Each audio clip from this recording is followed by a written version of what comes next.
I think this agreement is more about helping the employer than it is helping employees.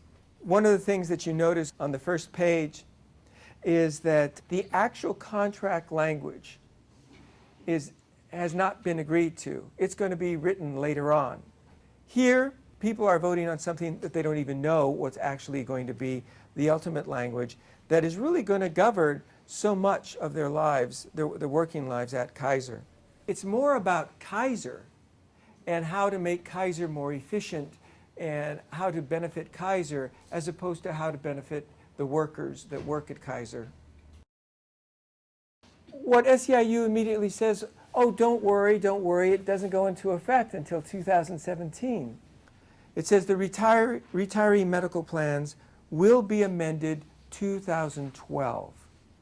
So Kaiser's done it, SEIU's done it. It's in cement at that point. If there is a cap on it, that means that Kaiser then at some point is going to decide, I guess, in concert with SEIU, how they're going to contain costs.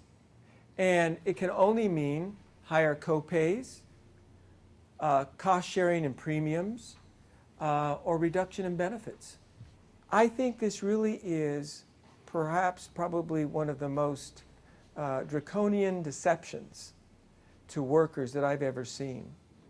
I think in their little secret meeting when they made this agreement, they agreed no matter what, we are going to put a cap on what we're willing to pay for retiree health. And who cares about the workers? Kaiser puts a certain amount of money into the LMP trust, and then the members will have to put a certain amount of money into the LMP trust. Kaiser's amount goes down over the 3 years of the agreement. So that means that the workers are going to be picking up the brunt of that cost. They're going to be obligated to pay the 9 cents. And then for our folks in Southern California, when they get their 3% increase, their dues is going to be increased. In January, the folks in Northern California will have their dues increased as well by $4. Kaiser will contribute in 2012 $6 million to the LMP trust. Then it goes down to $4 million. Then it goes down to $2 million because, in fact, our members are going to be bearing the brunt of the cost of the LMP. And what benefit are they getting from it? On the wage increases, the 3, 3, and 3, in the 2005 agreement, we were able to do away with 2-tier throughout Northern California. And in fact, we began bridging the gap between the wages in Southern California and Northern California by giving the folks in Southern California an additional increase of 4.23%. That's not even addressed in this contract, which really means that it's Kaiser's intent, SEIU's intent, to maintain this difference in wages forever. Someone in the North might say, well, it doesn't affect us, but it does. Because the longer folks in Southern California earn less wages, it's less likely that Northern California folks can ask for more wages, higher wages. There is about a 10 to 13% difference in wages between Northern and Southern California. It's really a 2-tier system that SEIU appears now to want to maintain as opposed to what we were doing, and that was bridging the gap between the North and the South. By the end of this contract, it will have been 10 years since this bargaining unit has actually been able to bargain on a local basis.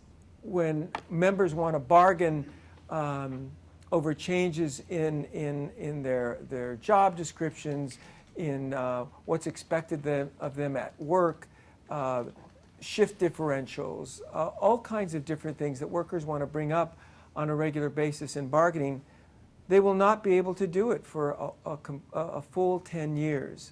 All of the discussions in bargaining of any substance were held behind closed doors with no bargaining committee people present.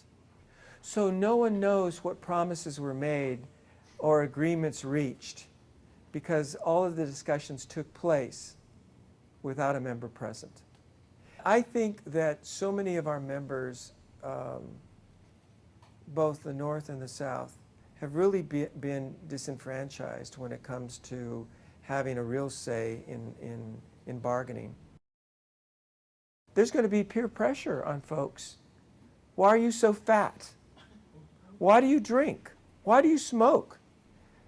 It's going to be very invasive, very intrusive in the lives of workers, and it's going to be supported both by SEIU and Kaiser. It's very clear that SEIU and Kaiser could potentially agree later on, if this incentive doesn't work, that they might do what other employers have done, and that is penalize workers by forcing them to pay part of their premium for their health insurance because they are not meeting certain wellness goals that the employer sets. All of us want to promote healthy living, but it really is done on an individual basis. It cannot be done organizationally. If there's pressure from their coworkers based on an incentive that they might get, I think that becomes a negative. It becomes divisive among workers. You know, people have said, is SEIU in bed with Kaiser? Well, I think this is what that's about, is that SEIU is going to do everything it can to benefit Kaiser, because what Kaiser is going to do in return is, as it opens hospitals, it'll make sure that those hospitals are SEIU. That's what SEIU gets in return, is huge, huge amount of money. Millions and millions of dollars in dues. It's almost as if Kaiser wrote this agreement and not a union.